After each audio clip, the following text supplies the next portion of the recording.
Χαίρετε, είμαι ο Πολύδωρος Καμπαξής, παιβατικός καρδιολόγος στο Hackensack University Medical Center στο New Jersey και η επισκέπτης καθηγητής ιατρικής σχολής από Φύτα. Σήμερα θα ήθελα να σας πω σε 10 λεπτά γιατί λέμε όχι στο κάπνισμα. Το κάπνισμα έχει χαρακτηριστεί ως ο σημαντικότερος βλαπτικός παράγοντας της υγείας που μπορεί να αποφευθεί από τον Παγκόσμιο Οργανισμό Υγείας.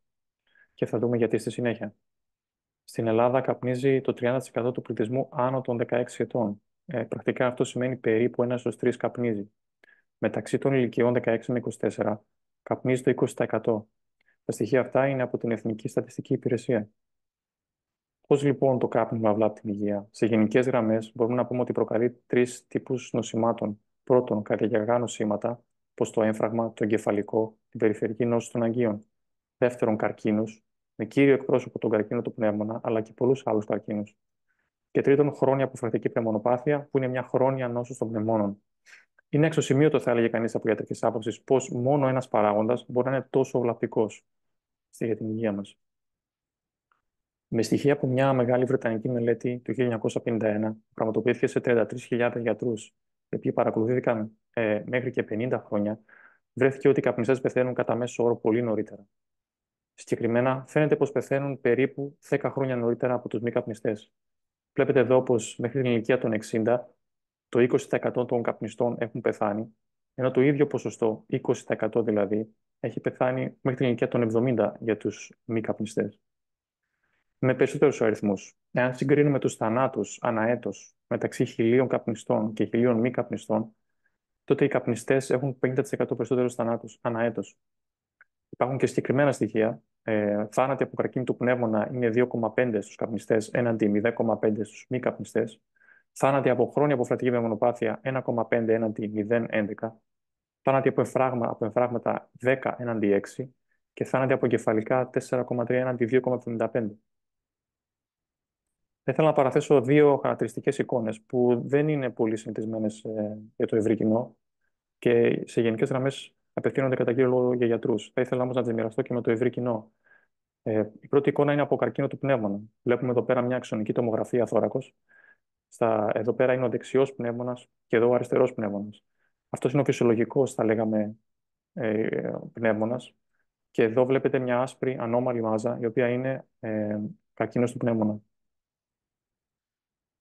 Εδώ πέρα είναι δύο εικόνες από έμφραγμα, οξύ έμφραγμα του μυοκαρδίου. Βλέπετε εδώ πέρα στα δεξιά πώς θα έπρεπε να είναι αυτό το αγγείο της καρδιάς, πόσους πολλούς κλάδους δίνει.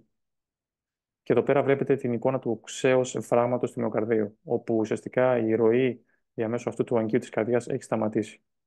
Είναι μία από τις νόσους στις οποίες συμβάλλει σημαντικά το κάπνισμα. Υπάρχουν τώρα κάποια αντιεπιχειρήματα όσον αφορά το κάπνισμα και θα ήθελα να αναφερθώ σε μερικά από αυτά.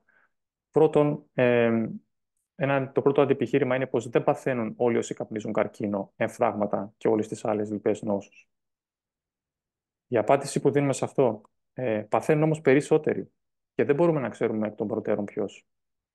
Η ερώτηση που μπορούμε να κάνουμε σε αυτό το αντιεπιχείρημα είναι: είστε διαθετημένοι να το ρισκάρετε καπνίζοντας? Ένα δεύτερο αντιεπιχείρημα. Κάποιος που δεν κάπνισε ποτέ μπορεί και αυτός να πάθει καρκίνο, έμφραγμα κτλ. Σύμφωνοι.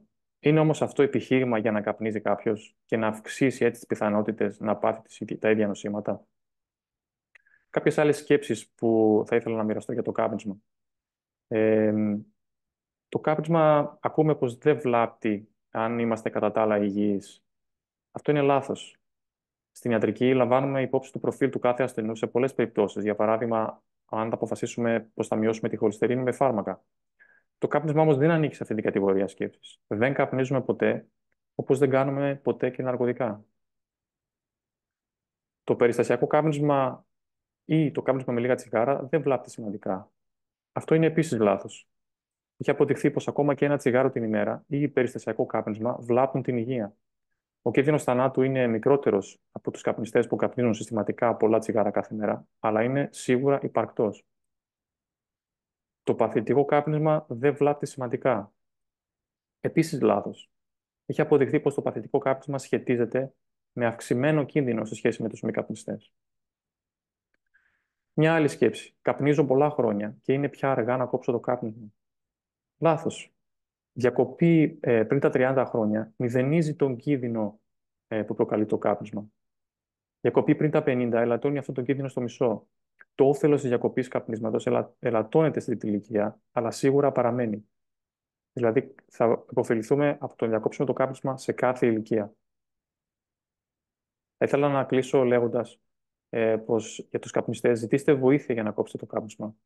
Ε, από διεθνείς μελέτες έχει δειχθεί ότι περίπου μόνο το 5% το επιτυχάνει χωρίς καμία βοήθεια. 10% επιτυχάνει με μικρή βοήθεια. Ενώ εάν κάποιο λάβει σημαντική βοήθεια, όπως συμβουλευτική από γιατρούς ή ειδικούς και φαρμακευτική αγωγή, τότε οι πιθανότητες αυξάνονται στο 20%. Και τέλος, θα ήθελα να πω προς τους εφήβους και τους νέους μας, πως ο κοινωνικός περίγυρος επιδρά σημαντικά σε νεαρές ηλικίες. Γι' αυτό πρέπει να αντισταθείτε στον πειρασμό. Σταματήστε το κάπνισμα αν το έχετε ξεκινήσει. Ξεχάστε το και προχωρήστε με τη ζωή σας. Σας ευχαριστώ πάρα πολύ και μην ξεχνάτε πως η υγεία είναι πάνω απ' όλα.